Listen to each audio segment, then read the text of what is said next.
Okay, so yung next natin tutorial.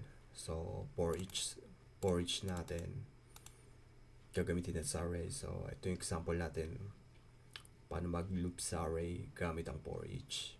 So run. So diba yung last natin tutorial ginamit natin yung for loop para i-loop sa array. Ito naman for each. Diba? Kung i-compare nyo to sa for loop, mas madali itong basahin. So ayun yung pinagkaiba. So string I in program. Alam natin na maglo-loop tayo sa array. So madaling basahin. So madaling i-follow. So pag ni-run, ayun. Diba ang dali? Ang dali basahin. Tsaka maganda yung code. So ayun yun. So doon na tayo sa next natin tutorial.